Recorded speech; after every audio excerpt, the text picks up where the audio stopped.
the man, yes, sir, that killed the bear barehanded so the people won't forget it. Getting money for our legal to drink. I care what a broke nigga think. Just like the pack of Lewis. Look, everything I do so cold. I can do this, both eyes closed. Too short, I stay on my toes. About that guap boy, anything goes. Help the bear if we outside. Help the bear if we outside. Still tipping, baby, nothing changed. I'm still grinding over here, yeah. Still sliding through my own lane. Shorty, nothing funny over here. Dallas rain everywhere around me. Dream to get money. Made it through the storm, living sunny. Dreams came true, now we eating. I got more dreams to chase, gotta reach them. Trying to put a team together like the Hunger Games. Everybody ran together, we all came from hunger. Here we go. Late Ill Kid at OneYoungsta, hold it down, bringing in StreetGeek and NERDSoul. What is up, my people? Today, oh yeah, coming with another wonderful episode of Doppio Dope. It's been a minute. Here it is. Do you see? All right, it's not just me. Right over here. We're gonna introduce in a second, but I just want to say thank you for coming through. Thank you for streaming. You know what I'm saying? Whether you stream a second or stream all the seconds, all right? You know what I'm saying? Hit that like button, share, subscribe. You know what I'm saying? Do what you can to help a brother out. You know, the algorithm try to hold you down, but the algorithm can't stop the streets. If the streets say, we gonna share it, oh, they can't stop the share. But I'm gonna tell you who we got right over here. This man is not only known as a dignitary. You can't. Not only known as a rebel billionaire philanthropist, he's also known as one of the most giving and charming by the philanthropic people of America. Gold Medal Award. I give to you. That's right, Clement Bryant. See, that was a little better. Giving and charming, you're correct. But everything else, you keep lying to the people. And like, we got to have a conversation about lying to the people. Lying to the people? They can't lie to the people because people are going to start thinking you're going to give me imposter syndrome. And it's just like, you just can't lie to the people. Okay. Yeah, this guy's awesome though, for real. This guy's awesome. Clement Bryant, he's a man. We're talking about San Diego Comic-Con news. What do you want to talk about first? Because last night we talked about Marvel. Got all Marvel out the way. Marvel had a whole bunch of stuff. Got them out the way. Well, who do you want to talk about tonight? Well, there's still a little Marvel today. Oh yeah. There was some little nuggets out there. 2 days after, Destin Daniel Cretton is directing Kang Dynasty. What? I'm worried. Why are you worried? I wasn't super jazzed about Shang-Chi. Really? Shang-Chi. You know, I wasn't super jazzed about it. I thought it was love Shang-Chi. I thought it was right around mid level for me. I thought it was right around mid. Now, it didn't help them that they had Aquafina in the joint. I'm gonna be honest. It ain't help them. You know what I'm saying? They could have had who my girl? Stand-ups, Tiger Mom, Netflix. She also had that rom-com on Netflix with the dude from Fresh Off the Boat. I can't think of her name. You think Constance Wu? No, not Constance Wu. Oh man, I'm gonna get her name in a second. But she's mad funny, all right. And I don't know, she had a dope, I don't know, like a dope stand up, and it was like, I get nice. like I think like I get all that, and I think Ali Wong, it's like, that's who it is. Ali Wong. Ali Wong. Yeah, okay. Ali Wong. Yeah, you're talking. She ain't never said no funny stuff about black people, and even if she did, she never then said it, and then never ever apologized about it. So so they already had one strike. I'm gonna be honest. They had one strike on them. Okay. They had one strike. Okay. Then the fact that this is another villain that they got rid of, And I know they're like, oh, See, he had to redeem himself. You could have had him redeem himself by maybe losing his powers and not being able to do whatever anymore, but still keep him around, because we got to keep some of these people around. And I think that he's a perfect candidate because the relationship between Shang-Chi and his father was probably my favorite part of the movie. and I agree with you. And also, like, even though he is Wen Wu, he's a stand-in for the Mandarin, stand-in for Fu Manchu, right? So it's like Fu Manchu aside, right? Like, I'm not talking about the racist overtones of like how we're the talking about comics the are. new version. Like Mandarin, you essentially killed off the Mandarin. So it's like that part I agree with. I agree with that. But on the whole, I really enjoyed myself. I know I seem like I like enjoy all the Marvel movies, but like some I'll come at it and be like, all right, I get where they're going for. I'd be a little lighter on it. But like Thor: The Dark World, I still think is like one of the lowest mid-tier movies out there. But that is a consensus. That's a known consensus across every MCU fan. You know, Thor: what? The Dark World is not a good film. But like even with the new Phase 4, I might have to restructure because there's some movies that I might like less. Thor: The Dark World is still, because I don't like the kind of like the situation between him, Natalie Portman, or him meaning Thor, and Jane. I just don't feel it. I don't think it's there. But back to your point. Sorry, back to your point. Yeah, I just like I really did like Shang-Chi because also like when going into it, I really wasn't familiar with Simu Liu. I knew he was on Kim's Convenience. I never got a chance to watch Kim's Convenience, but like I was like, all right, who is this cat who's gonna be Shang-Chi? Like I was like, and I was pleasantly surprised about the level of emotion in the movie. And honestly, we didn't even really get to talk about Shang-Chi when it came out because that was like when I was like, out of town and stuff. But like, I generally like Shang-Chi. I think I've covered that with Keith and Blurtish and all that. I thought you did. But yeah, I love Shang-Chi. And honestly, I like Destin Daniel Cretton before he was hired to do that movie. Short Term 12 is a dope movie if you haven't seen it. I think that movie and Shang-Chi are exactly why they gave him King Dynasty, because it's able to bounce different characters, which Joss, Russo brothers, they've been able to handle different characters and the different kind of backgrounds in the universe, like Thor being cosmic god, Chris Evans being like super. So I feel like that's why they gave him that movie. Granted, they didn't give him both Secret Wars and King Dynasty. We don't know if he's on Secret Wars yet. We don't know, but it could very be like he has King Dynasty and then the other director did Secret Wars. Whatever it is, I think it's a good pick for King Dynasty. And I'm assuming whoever is going to be running Secret Invasion, even though it's a series, I'm assuming Secret Invasion is going to be like Avengers 3.5 or something like that. I'm assuming, because maybe it's Secret Invasion, so I'm assuming there's going to be a lot of people involved. I mean, who knows what kind of version they're going to give us? I mean, I know for sure. It's not going to be like the comic version, and I actually am glad it won't be, because it's like we already read it, we've already been down that road. But I still want to see something with a whole lot of characters, kind of like multiverse, I guess, spanning, and something that shakes up a lot of people's lives and families and connect, because there's so many heroes involved in the comics. So I don't really care who's involved, but I would like to see the part of the comics that comes through to be that it affects like pretty much every character. Like changes the perception of all the characters. And honestly, if Marvel wanted to reel back in that recast thing, they could always say that the real T'Challa had been kidnapped long ago, and that they could have said because remember in the actual version, the Fantastic Four and a couple other people had been kidnapped like way long ago.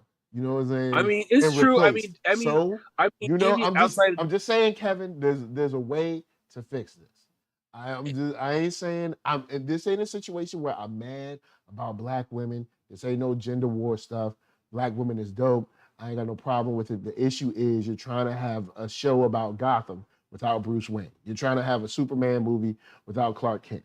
Yes, there have been other people that held the mantle, but generally, Black Panther is T'Challa and always will be T'Challa. Azrael Yeah. has been Batman.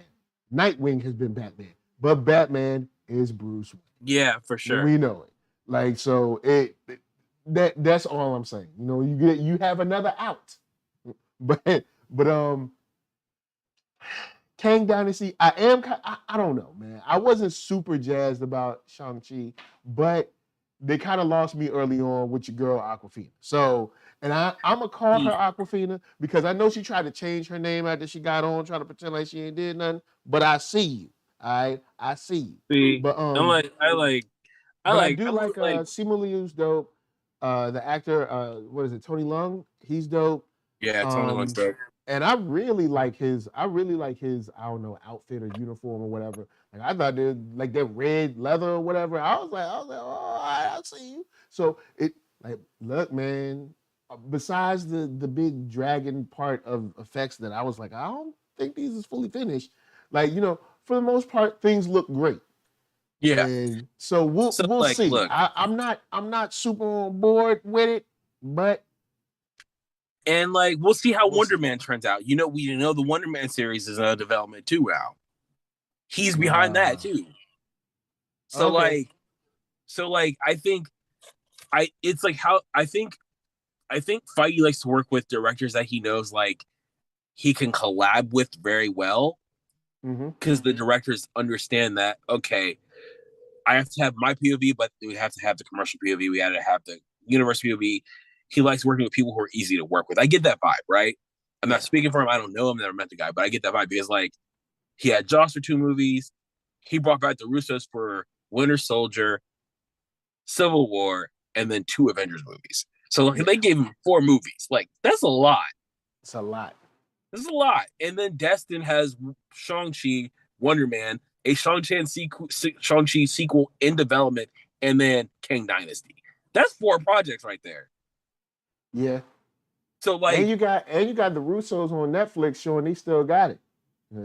If you ain't seen Gray Man, that joint, Gray Man is insane. I'm just saying, they have a scene that is like, it's insane. Like the whole city is gone.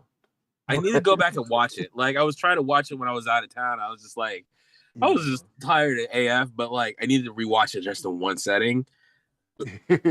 But it's crazy. I heard good things, but like, yeah. So like, I think Destin's a good pick for Kang Dynasty, but also like outside of like all the Marvel stuff, like, we still have D23 ahead. Yep. Which, man, I submitted for press. We'll see if your boy get in. We'll see. Good luck. We'll see if your boy get in. I know they be fronting out there. They be fronting. I'll be like, I'll be looking at the press line in Hall H. I'll be like, where that representation at?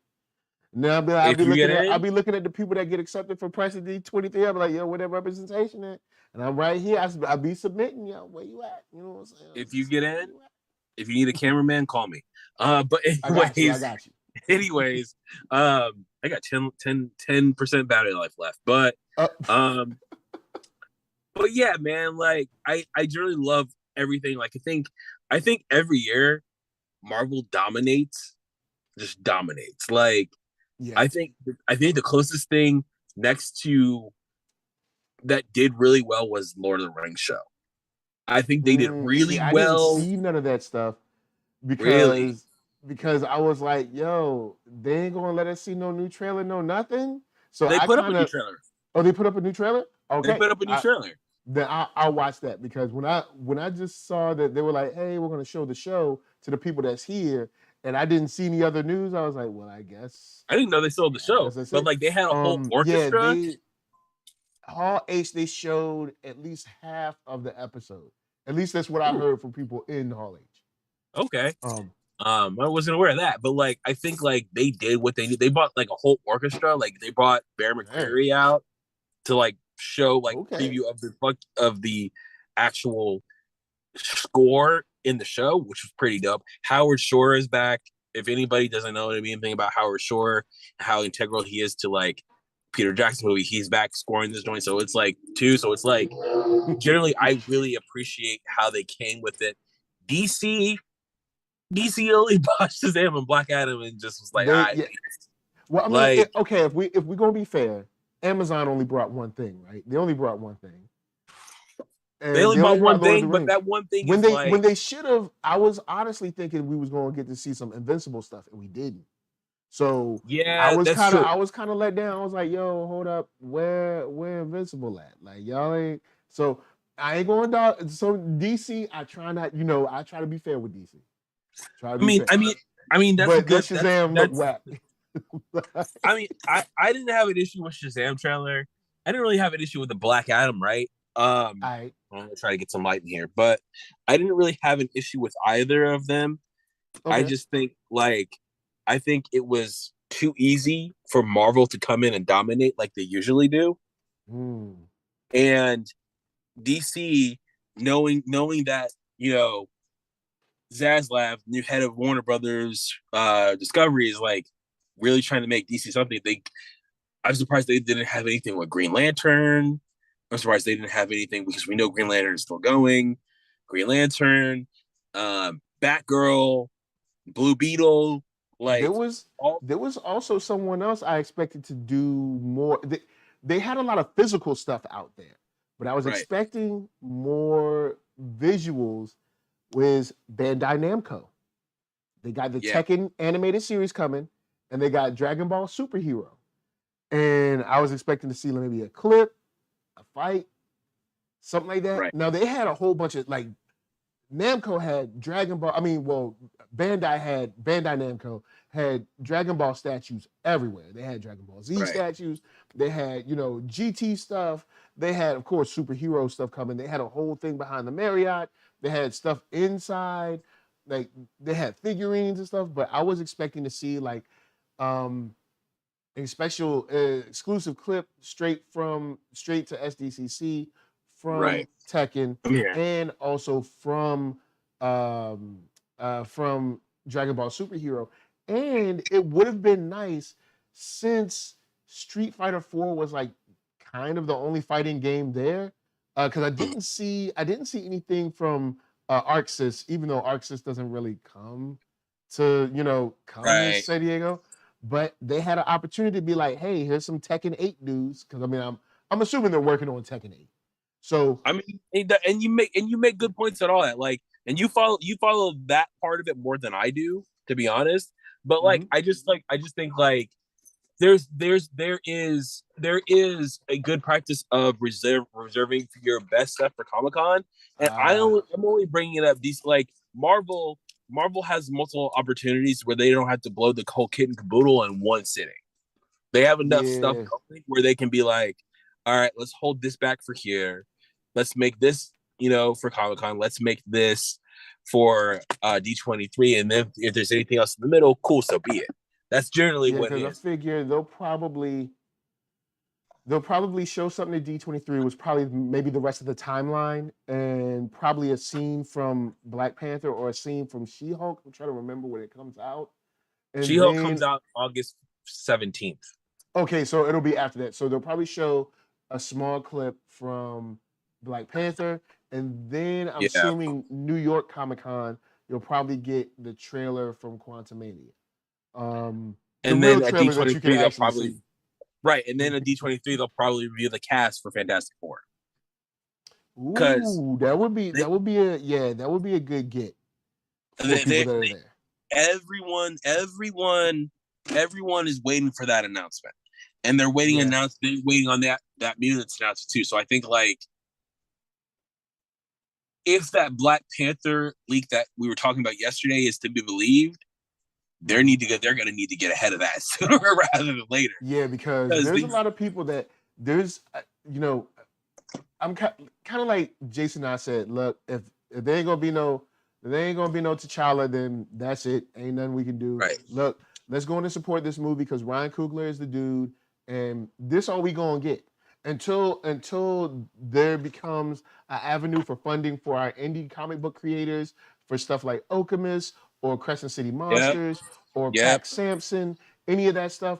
This is the high, I guess the high hype and mountaintop stuff that we gonna get, for geek stuff. But Right. with a black character in front where the black male, in this case, there's no black male that's at the forefront in this film. Not saying that there's no black males in it, but just saying that there's no black male in the forefront that has his own agency. He's not in and out of jail. He's not some kind of negative stereotype. You know what I'm saying? Right. We don't have like positive stereotypes for black manhood is not Hollywood's thing.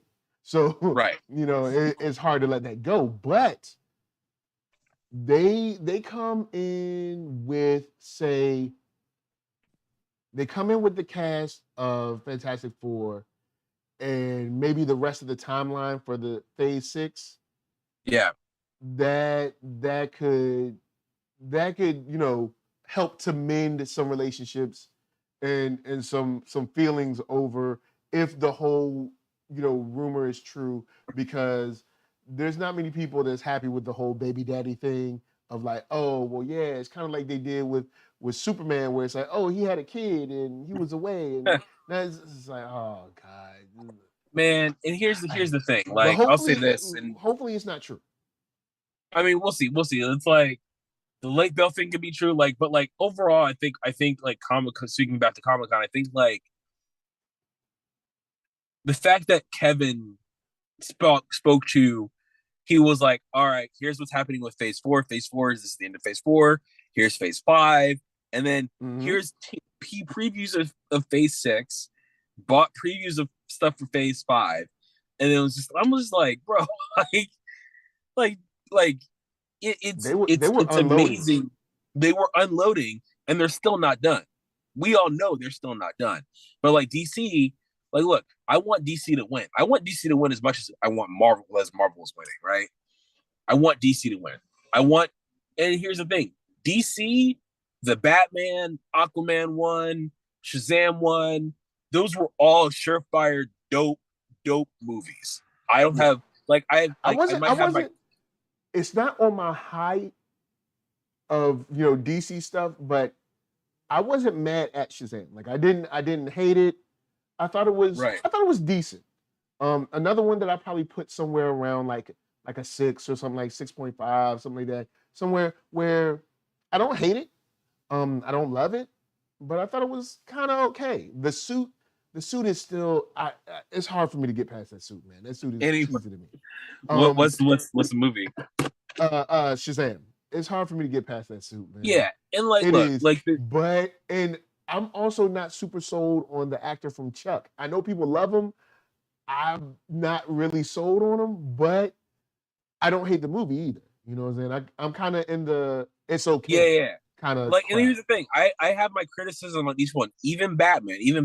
Batman is legit one of the best movies of the year. But I have little nitpicks, right? But like, I don't really share this because it's like personal preference. It's like subjective, right? My only criticism of the Batman is move out of Gotham. Just leave. There's no need to live here anymore. There's no need to live here. This is regular everyday stuff. Like, imagine driving home. You on the highway driving home. You had a hard day at work, minding your business. You ain't doing nothing. You just chilling. All of a sudden, 2 semis just explode. Man, look, just move out of Gotham. Leave. Don't come if my phone dies, I'll jump back on when I get in the house. It's just like, all right, cool. We had to like spray stuff in the house today, but it's a little jacked up. But yeah, like, go grab your charger, man. You know what I'm saying? Stay out in the streets. I mean, I would, but I waited for all that to kind of dissipate a little bit. But right. I'll have to figure out a way to But like, if not, we just continue conversation later. But like, generally, I thought Comic-Con was dope, especially for it being like Comic-Con's been realistically on ice for 2 to 3 years. Like, yeah, like 2 years. Yeah, 2 to 3 years. So like, it's like, all right, cool, like, great. Marvel hasn't lost a step. DC's still trying to figure it out.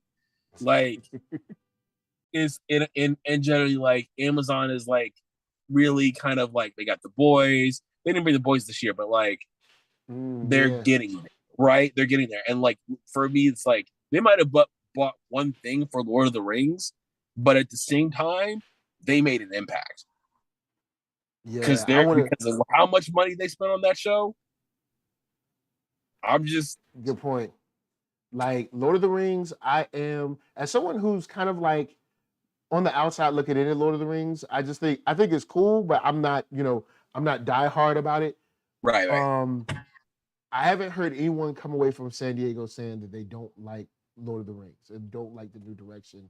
Now, of course, there's the crowd that they're not going to like it because there's black people in it. But we've already I seen. mean, and also they're not gonna like it because it's not exactly what Tolkien wanted. Like I'm like, all right, cool, whatever. But it's like How do they even know? How do they even do? Were they on the line with Tolkien? Did they hit them up? Tolkien, dude, Tolkien diehard fans are like legitimately like Star Wars fans. They like, and I don't mean no shade whatsoever, but like, no, I get you. Like I mean no shade intended at all, no disrespect, but like I love Marvel comics, but I'm not so beholden to them that if I see a change with MJ on screen, I'm gonna be all upset about it. Be like, I'm not watching this movie because they changed the race of so and so. Like, I don't care that much. Like, it's like I care, but like, so what I'm saying is like, hopefully the series does placate them a little bit. Like, the thing is, no adaptation, whether it's MCU, DCEU, Amazon, whatever it is 100% adapted from the comics from the books. Yeah. So I'm okay with them taking liberties with, second age stuff, Silurian, all that kind of stuff. But also, it's just like, all right, cool. Let me see what becomes of it before I judge it. So, like, I think Amazon brought one thing, but they did it. They came with the fire. Especially for something like that, considering how much they spent on that show. $250 million for rights. It's like they spent almost $1 billion just trying to get this off the ground. So it's like, all right, cool. Oh, Pete Antoine Allen said Shazam got a longer cape and they took away the hood. Shake my head. I like the hood. Phone's about to die. All right, cool. Peace out. He'll be back in a second, y'all. I'll be back in a sec. All right. I'll be back. All right. All right. The Shazam cape, you know what? I might be inclined to agree with you about the cape. You know what? I think I might agree with you about the cape and the hood because the hood was kind of cool. I still, man, that suit, it's tough. That suit is it just looks bad, man. It looks like someone at Comic-Con in a muscle suit. It's not great. But see, they wanted to go comedy with it so bad that they were sold on this guy. And I'm like, hey, it's what it is now, but it's like, it doesn't look great. It doesn't look great. Now, Shazam in general, I wasn't mad at that movie. And now seeing the trailer, I didn't think it looked great, and I'm not interested at all, but Shazam could turn me around. It honestly could. Shazam could turn me around, and I could be like, hey, look, I'm happy now. You know what I'm saying? I'm excited. Go Shazam. You know what I'm saying? Possibly. But I think with DC, they only had two things, man. Like, well, okay. All right. Now, before I dog out DC, because I did like everything, I've liked everything that I've seen from Black Adam. I honestly think the way Black Adam is, they need to kind of hold everything back. Like, they should, like, when they were making Black Adam and when the script came out, or what they were doing, they should have been like, all right, Shazam, hold up. Because it seems like they're doing a soft reboot of the universe in Black Adam. And if that's the case, let's hold back Shazam and see how this does, because we might want to rewrite some Shazam stuff. Being that they're essentially, they're arch nemesis or whatever. You know what I'm saying? So, I don't know. Now, Kid at Heart says it was a fun movie. Comparison to that Justice League movie. Oh man, that Justice League movie was rough, man. Antoine Allen said it's loud and gaudy in material. He looks thinner though. Like he tried to get in shape to make the padding less. It does look. I will say the suit looks better than it does in the first movie, but I was just like, I'm not feeling it. I do want to pull out something that I saw in Shazam though. If you're a parent, if you're out there and you have a child, you know what I'm saying? You got a kid, you know, little boy, little girl, just running around, just kicking and being happy.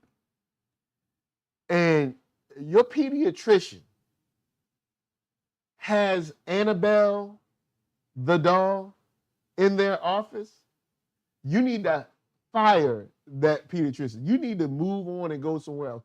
Don't you even think about keeping that pediatrician. If you go into that pediatrician's office and you take a lay of the land, you look around and you see Annabelle in there, I'm just saying. I mean, I saw the trailer, I was like, yo, why is Annabelle at the table? You want Annabelle eating meals with my baby? You know what I'm saying? Nah, boy. Go watch watch the Shazam trailer again. The guy that's like saying, he's like, I'm a pediatrician.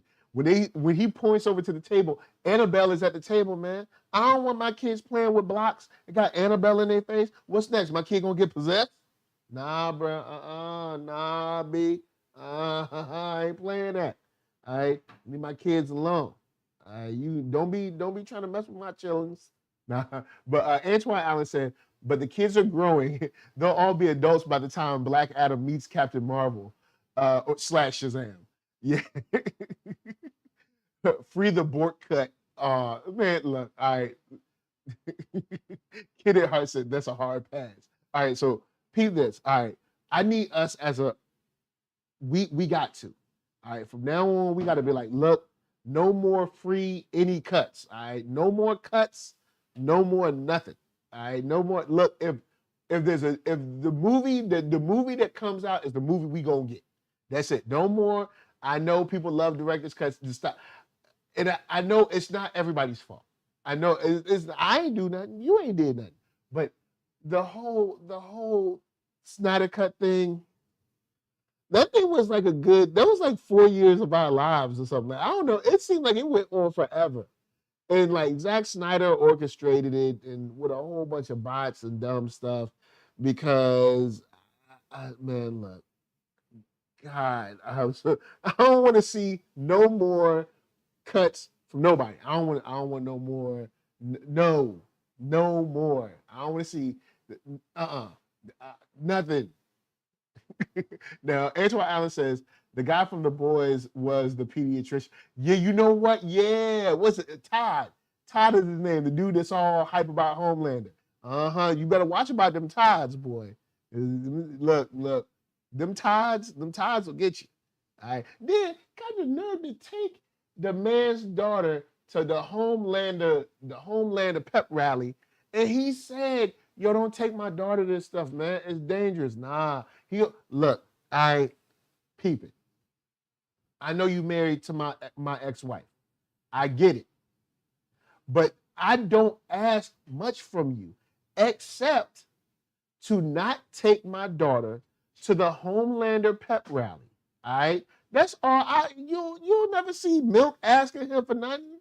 What do you see him asking him for? Nothing. So all you got to do is just leave her at home. That's all you got. You already got her in the house full of your Homelander views. You know what I'm saying? Leave my daughter at home. Don't take her there. But nah, you Todd. All right, can't nobody tell Todd what to do because Todd, especially a black man, tell Todd what to do. He ain't trying to hear that. But let me tell you this, all right, Todd.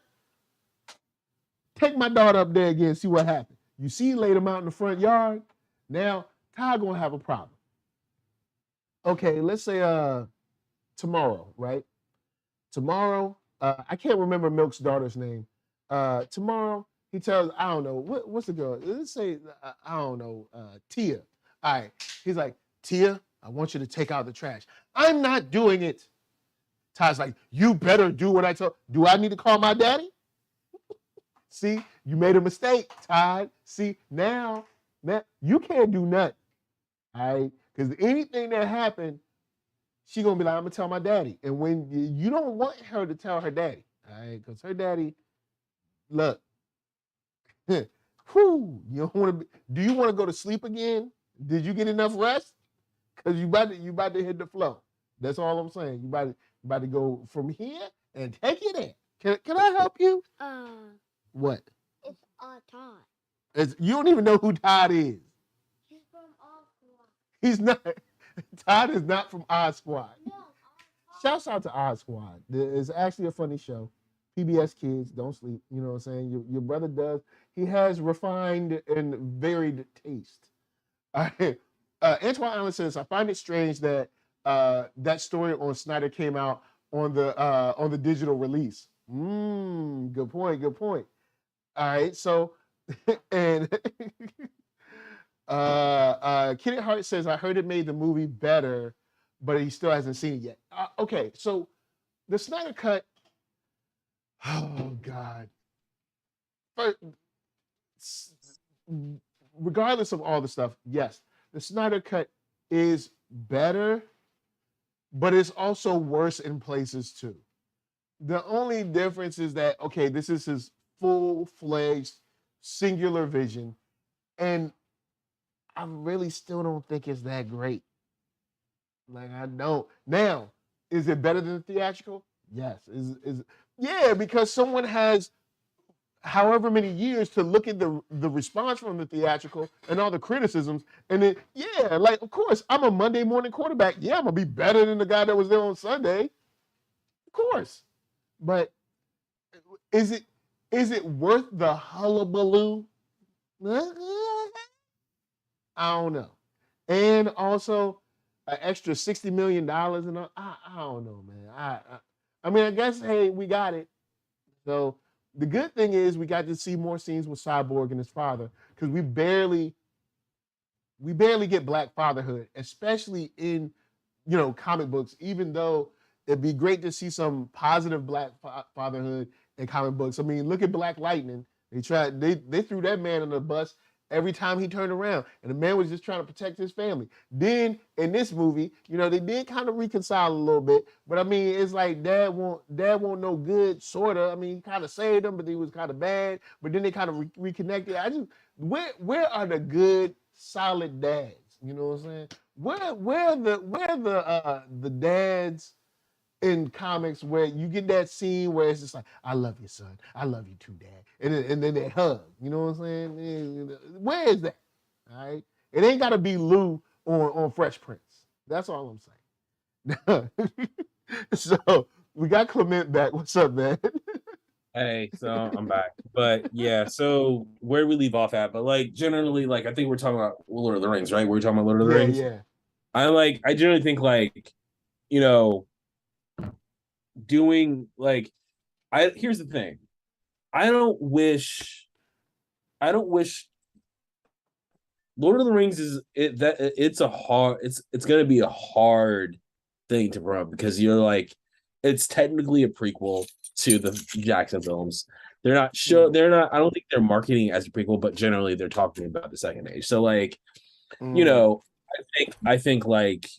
think Amazon did pretty good considering everything. I'm like, and here's the thing, it's not like DC or Marvel where you expect there to be tons of projects because they're open cinematic universes and stuff like that. So I'm okay with Amazon bringing one or two things. DC, okay, DC's in a precarious position because I got to give them not a pass, but understand where they're coming from. It's like you have 2 of your films are going under have PR scrutiny because of the stars. 2? I thought just 1. too. Oh yeah, I Flash. forgot. I forgot. I forgot about your girl.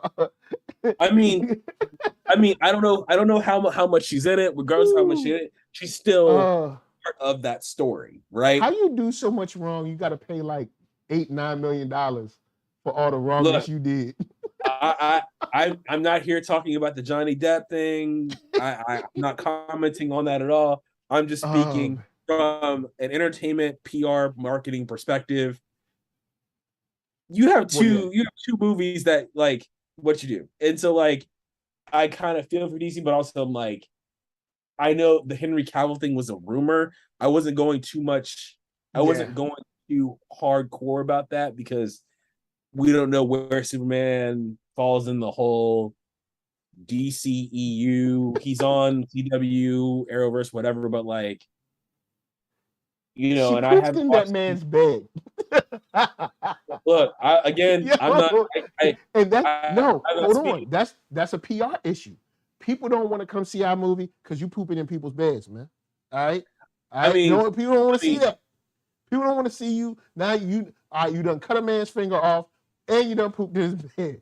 Look, try to blame it on the dog, man. Yo, this story is wild and hilarious. I'm sorry. All I'll say is I didn't follow the trial. I was like, I followed that. Like, it was hilarious. I did not. I was not following that trial. It's like I wasn't following it not because I didn't care. It was just more of just like I have too much stuff going on in my own life to even like pay attention to something else. Like I knew what was going on generally, but I'm like I don't know the details. So like I was just watching the daily recaps, but that joint was crazy. I'm just speaking just from just like two of their movies, so I understand where they're at, but like they're also going through reorg. They're going through a massive reorg. You know with the merger. You're right. You know what? You make a huge point right there. I'm going to reel in any DC criticism this year. I forgot they are going through a regime change. You're right. It's like the third or fourth for about the next 2 years. DC is going to be in a flux. So you know what? You do make a good point right there. Like I'll let it because the Discovery merger and stuff. It seems like they out there to you know get rid of some folks and maybe rid of some projects. So we don't know what's going to stay, what's going to go. So that is a good point. Business wise, they might have been like, look, how much it costs to go to San Diego? We ain't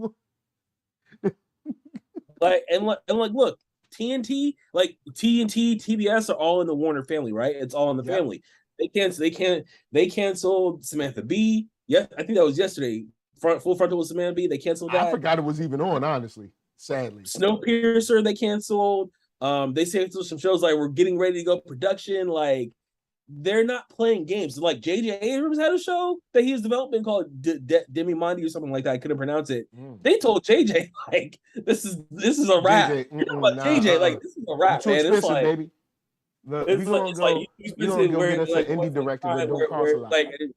So it's like whatever happens with DC, there's like a big asterisk on top of that for all the stuff that is coming out that was in production prior to the merger. Black Adam, Shazam, Flash, Aquaman 2, like those are all, even though PR aside, those are all in production and are happening before that reorg took place. So they're happening that Batgirl, Blue Beetle came in right under the gun. So like DC I give an asterisk to, but also it's like how much is that going to factor in how DC's slate is going to continue? Joker 2 is happening. Like that was something that they could have brought. Confirmed the news that if Harley Quinn was going to play Lady Gaga, or Lady Gaga was going to play Harley Quinn, like that's also something that maybe they could have tipped off. Like, are people excited for Joker 2? Are they? I don't know. I haven't seen Joker. I have HBO Max and I ain't seen it, and I have but I know kind of. Joker. I have no interest in it. Like I just don't. I was just like I don't want to see. I don't. But I mean, maybe there's a fever pitch of people that's like Joker 2, Joker too. Like I don't know. Maybe they out there with picket signs and stuff. I don't know. I was just like, I don't get it. I don't know. But like, I was like, it's I not just, tied like, to nothing. This is just a movie about him being broke and dusty. No, I'm cool. I don't want to see that. I'm like, it's some incel stuff. I don't want to hear that. All right. I watched got more it. things to watch. I watched it. I had thoughts about it, but maybe once you watch it, we can have a discussion about it. 'Cause I don't want to spoil anything for you, but like, watch it. Whenever you get a chance to be bored, we'll talk. But right, cool. there's things that they could have bought. But like, I generally think like Comic-Con, I think Comic-Con's back. The main thing is Comic-Con's back. People are going, COVID aside, monkeypox aside, people are going. Oh, see, there you go. Black Adam. See, look at little NERDSoul having a Black Adam. He already knows. He got his little Black Adam. Because I had to look through the Dinner Geek book before I gave it to him, but yeah, he been flipping through it. You would have thought this dude had a Reader's Digest or something. But I mean, do you want your kid reading Black Adam? But I'm just kidding. I'm messing around. But now, there might be some Black history this year at Comic-Con through Hasbro, strangely. Right. Transformers animated series called Earthspark has 2 human leads in it. And these 2 human leads are kids, and they're Black kids. They're siblings. And their mom is Black, like visibly Black. Not like that CW Black where you're not sure they, come on. Wow, let's you just say CW Black? You know how CW do it. You know what I'm saying? But what? Well,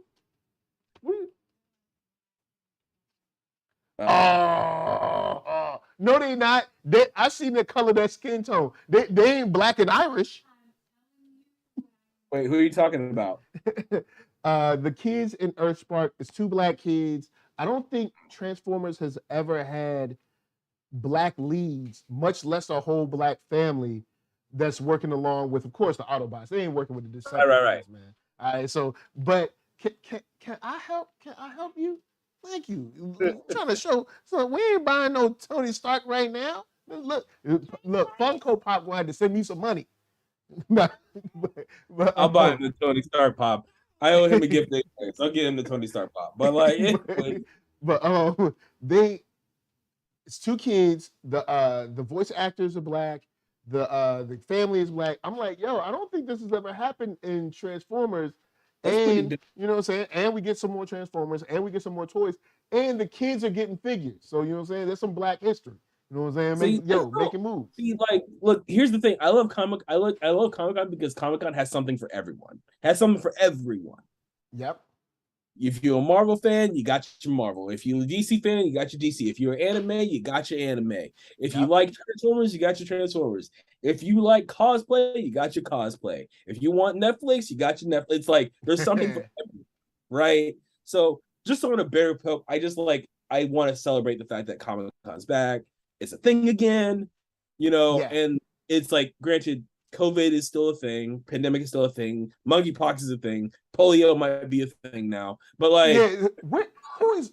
Okay, I'm pretty sure there's got to be a supervillain out there that's leaking. We can't be getting these old viruses, that we ain't never had in like years, and all of a sudden they just come out. Who is leaking this stuff? Is there somebody that works in the CDC trying to be sneaky? Like, what is going on? Like, what?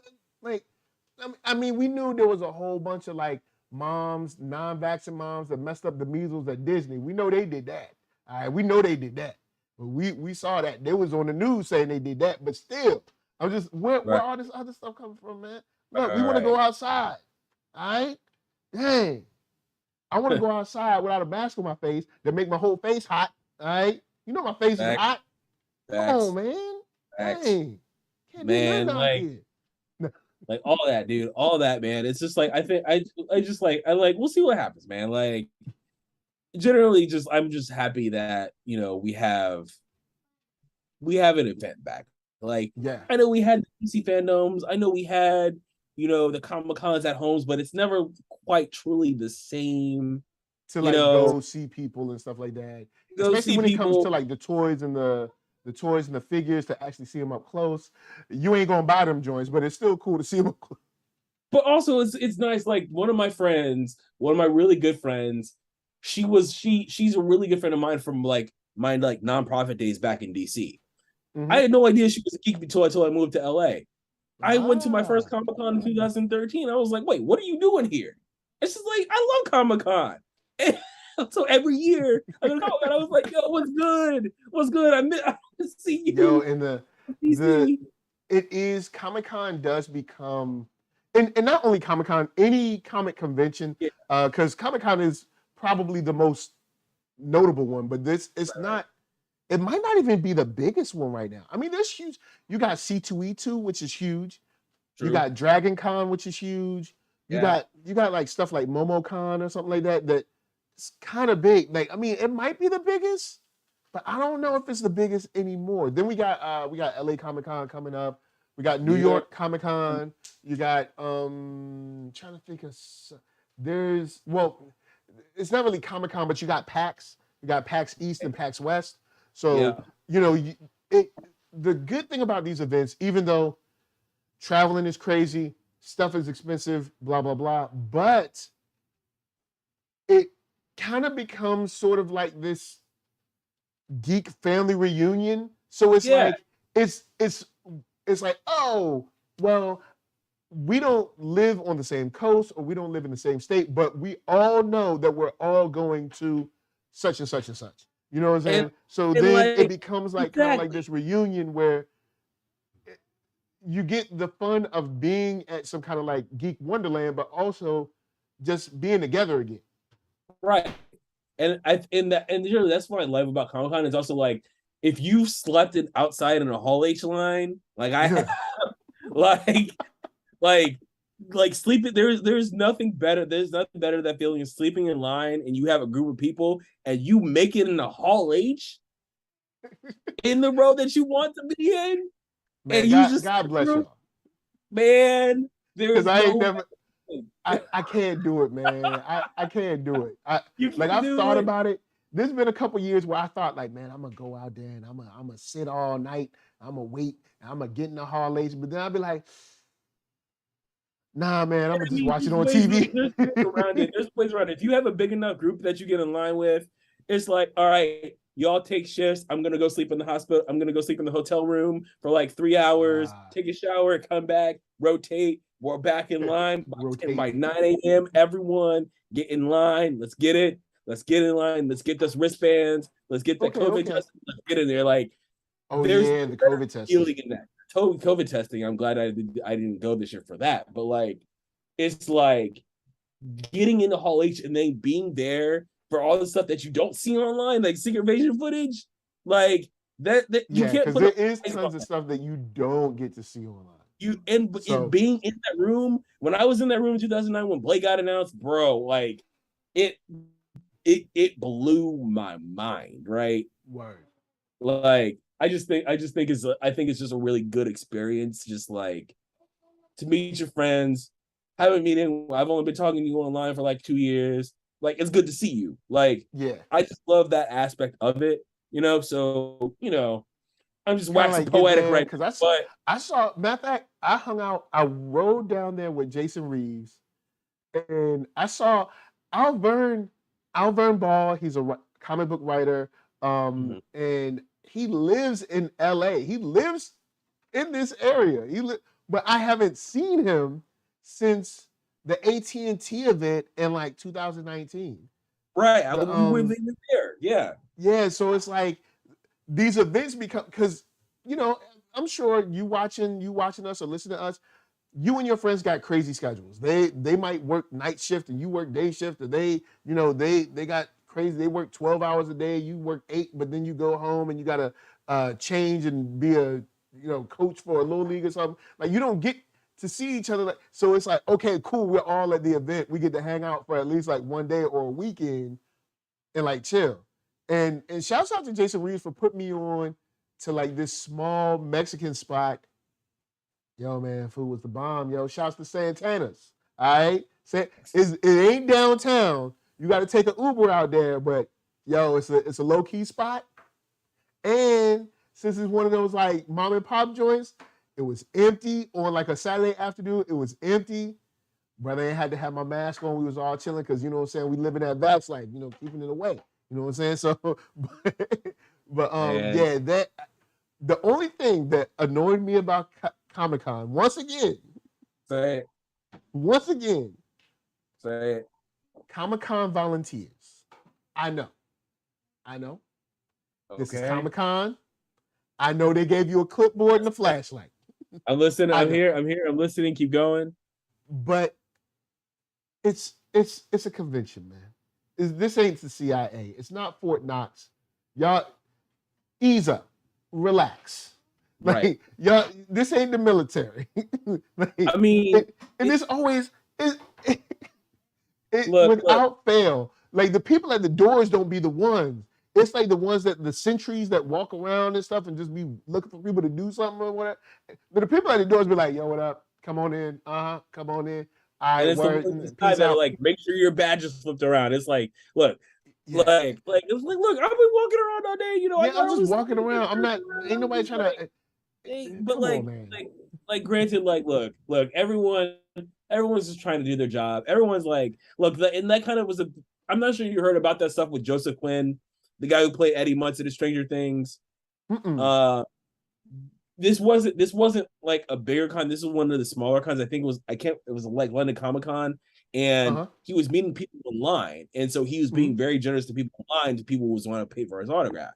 And the Comic-Con volunteers yelled at him because he was spending too much time with people that were paying to get his autograph and spend time. You know those like photos that people take, and the Comic-Con volunteers were yelling at him. I think that was the story, and I'm like, bro, he's let him get his shine on, man. The man he's also providing value to the event that you're, you know, working at. Like, because people will be like, "Yo, I had a great time at such and such," because he spent so much time, you know, signing autographs, hanging out with people and stuff like that.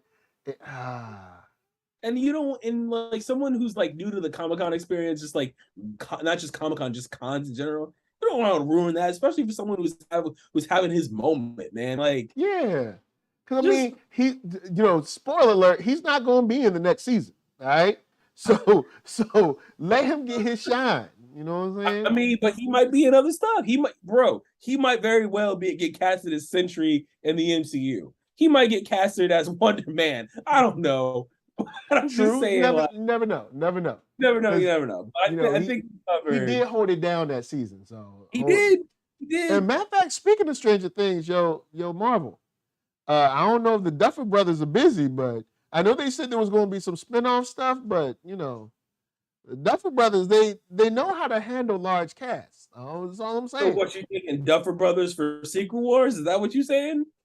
Man, look, when I saw the article about the Russos saying that they weren't going to be doing the Avengers movies, I immediately said, call the Duffer Brothers. Like, I said it out loud when I was like, they need to call the Duffer Brothers right now. I mean, I'm not. They can handle large casts that are doing different things at the same time, and still all of those stories are interesting.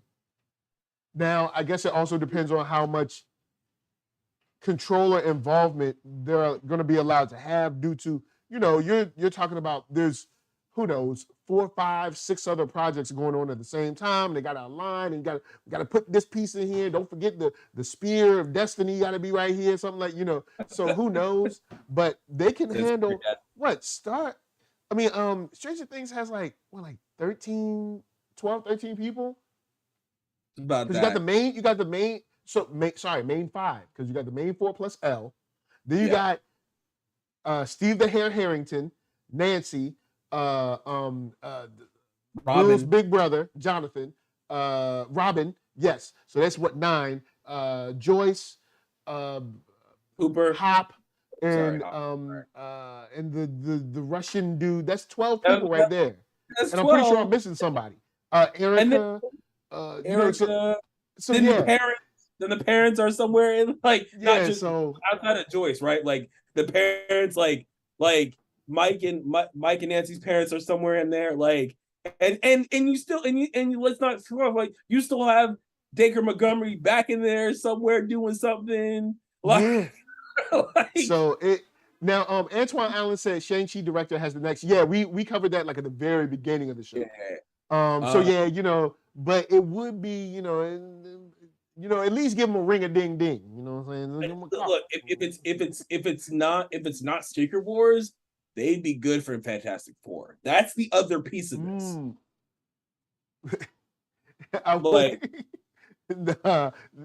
This little guy is crazy, but Fantastic Four, I would not be mad at that, especially depending on what the placement of Doom is going to be, and how it's going to go, because this is Fantastic Four is one I know everybody was screaming and yelling, but I'm like, yo, sometimes I'd be wondering, is a project just cursed? Because I mean, this is gonna be the fourth go round. This is gonna be the third go round, fourth go round. Wait, no. You have the two Fox movies. You have the Roger Corman movie, Roger Corman, two of the Fox movies, and then you have the Michael B. Jordan joint, right? Yeah. So that's. Oh no! Don't blame that on him. That's. No. I'm not blaming it on NGA.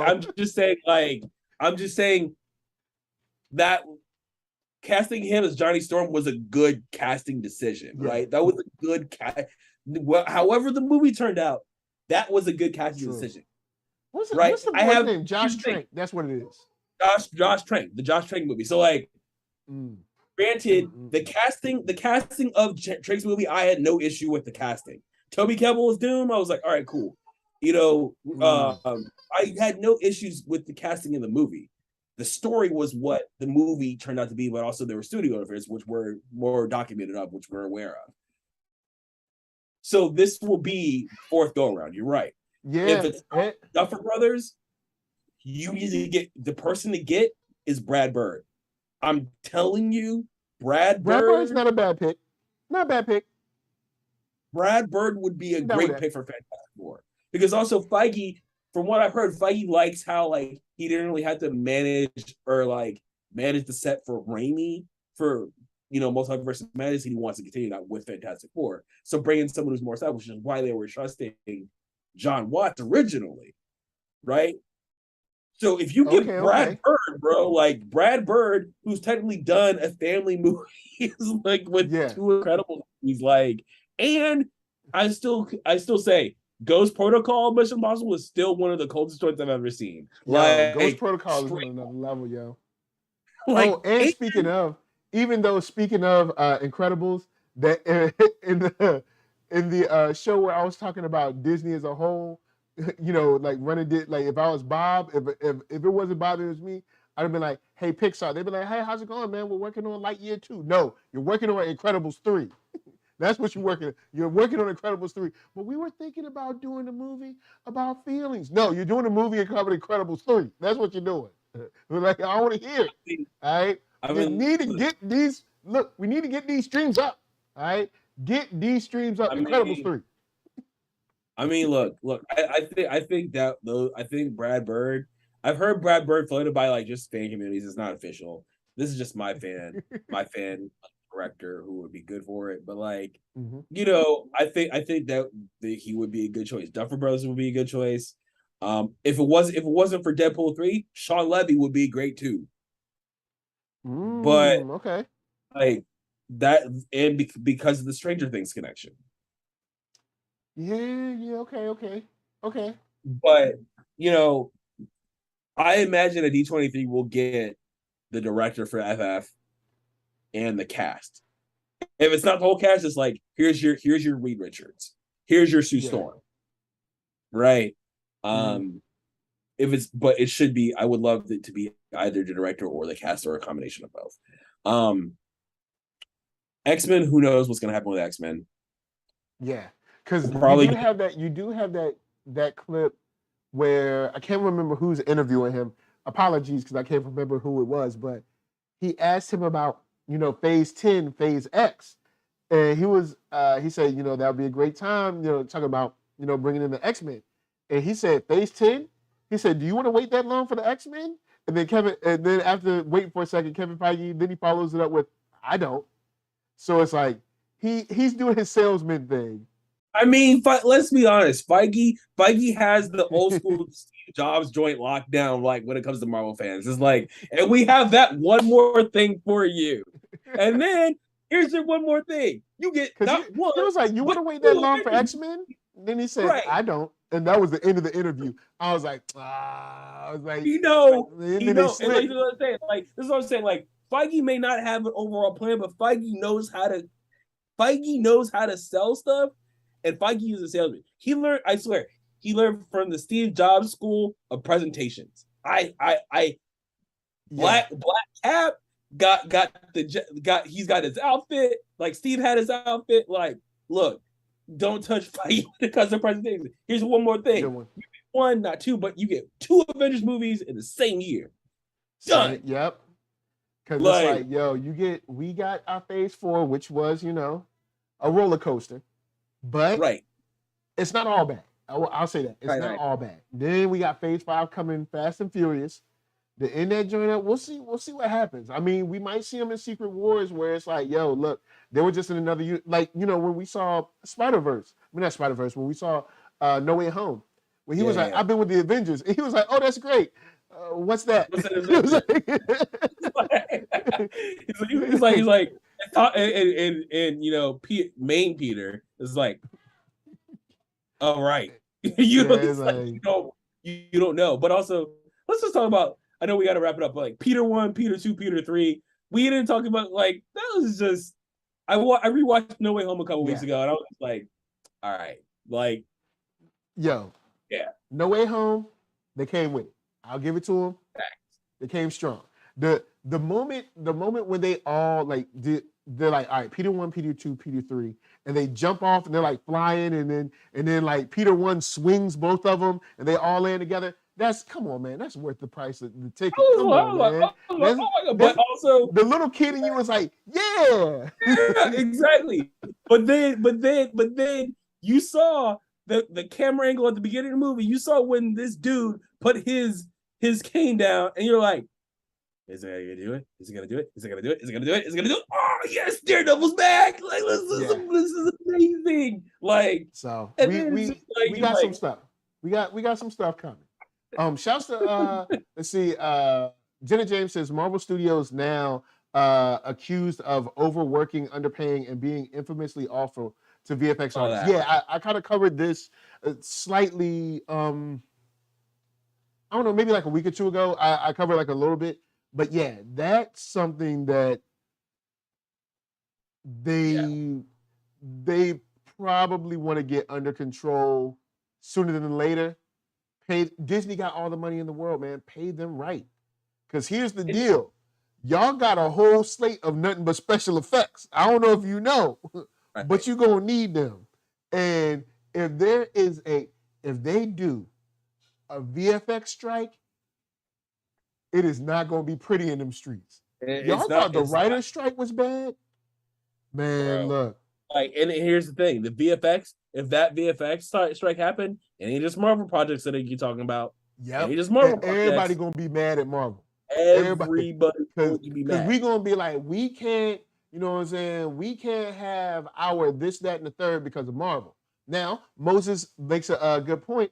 VFX studios underbid each other, which is true. That happens in the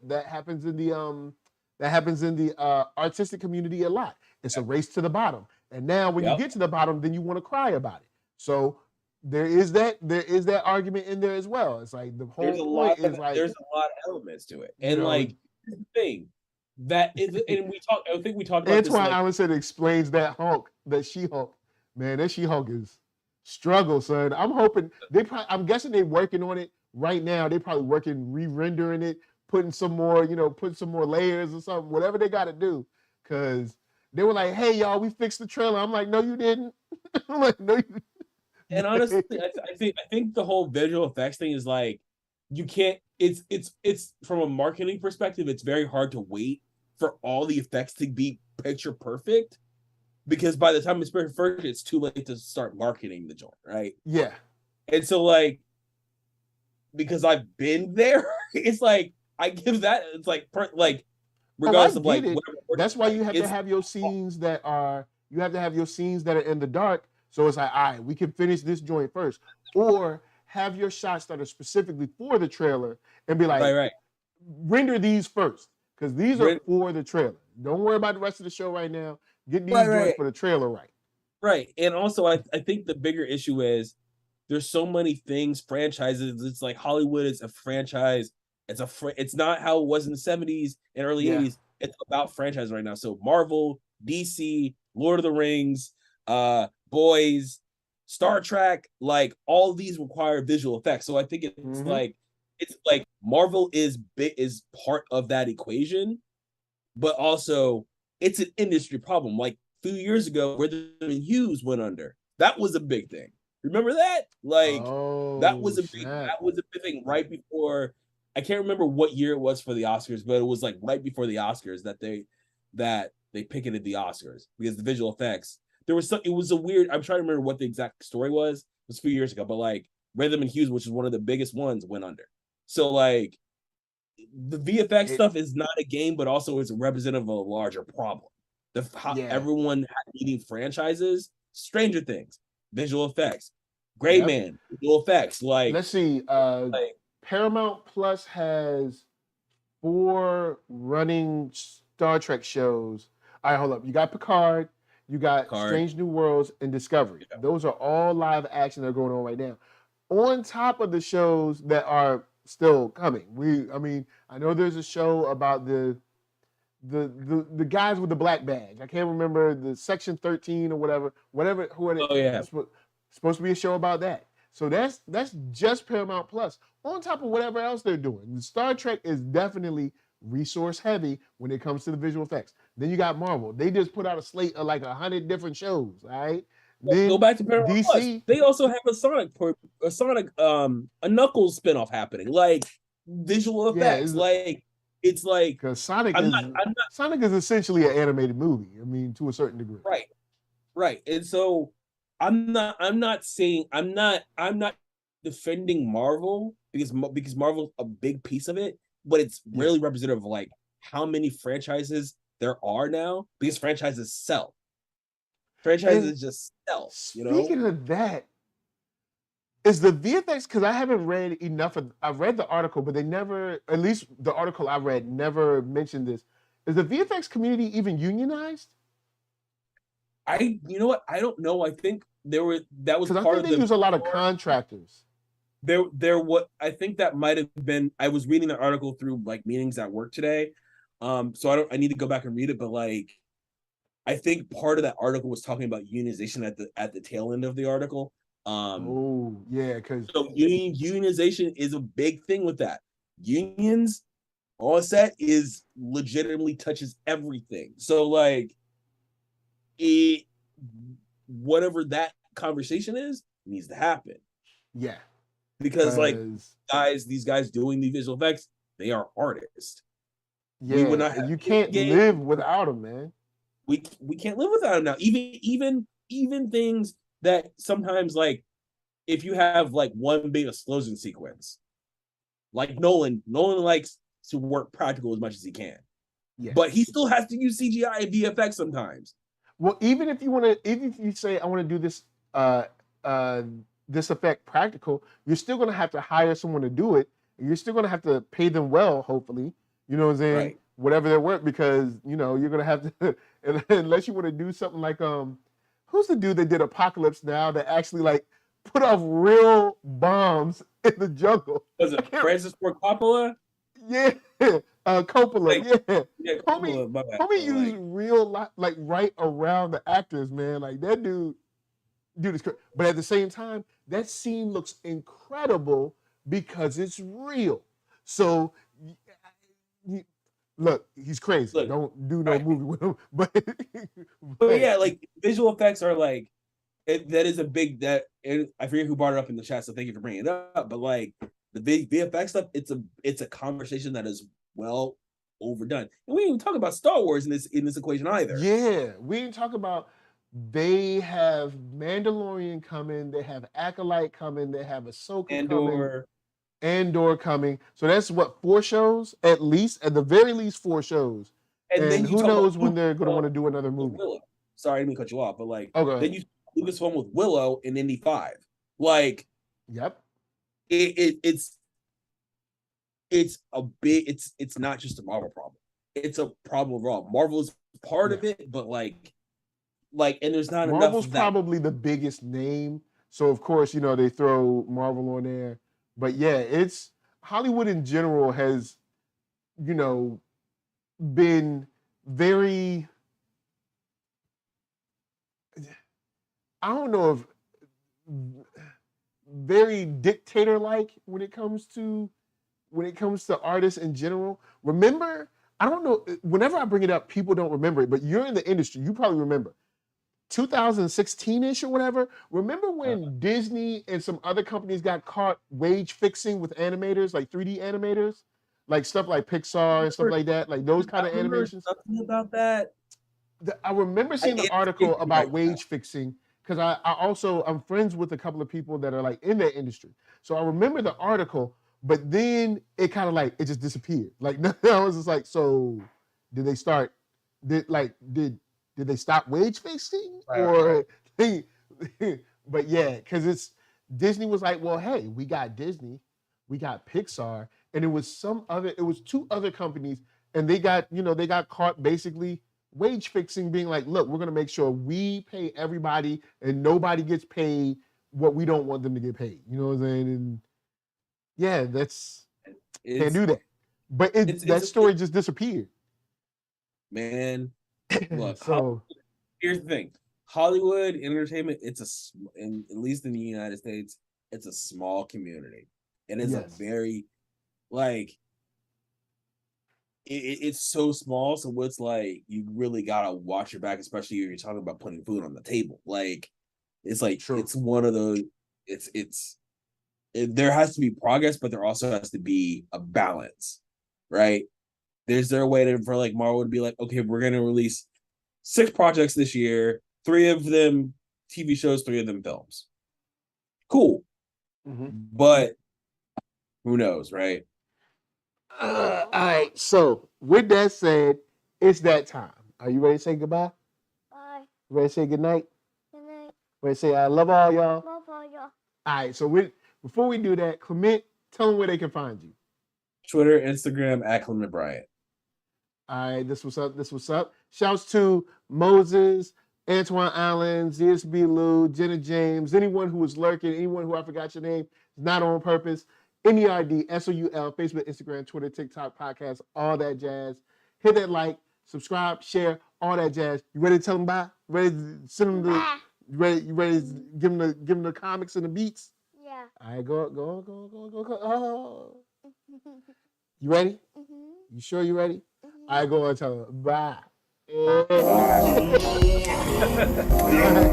to know that if you keep dwelling in the past, you will remain in the past. Can I get a fucking yeah?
Good day, gentlemen.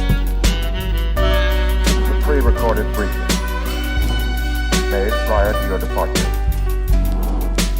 in which for security reasons of the highest importance has been known on board during the mission. Now that you are in Jupiter's space and the entire crew is revived, it can be told you. 18 months ago, the first evidence of intelligent life off the Earth was discovered. It was buried 40 feet below the lunar surface, near the crater Patron. Except for a single, very powerful radio emission aimed at Jupiter, the 4-million-year-old black monolith has remained completely inert. Its origin and purpose still a total mystery.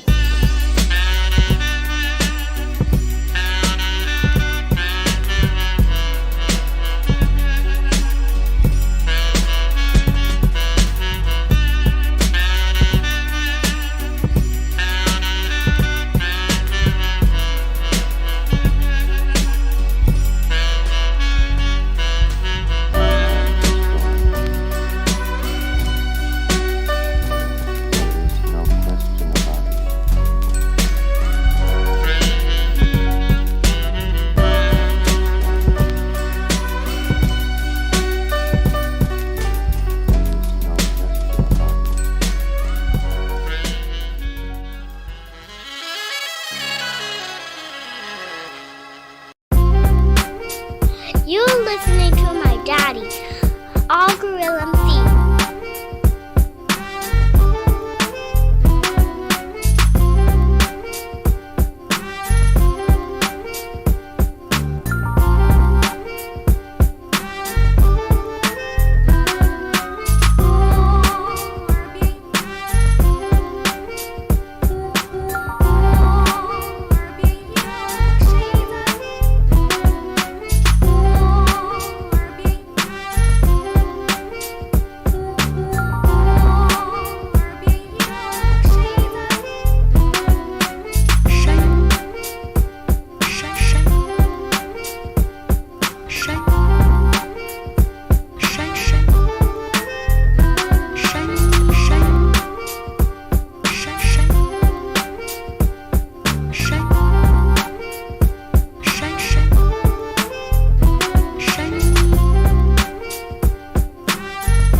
finish him off. If you can't do it, then maybe you should let someone who can, like me.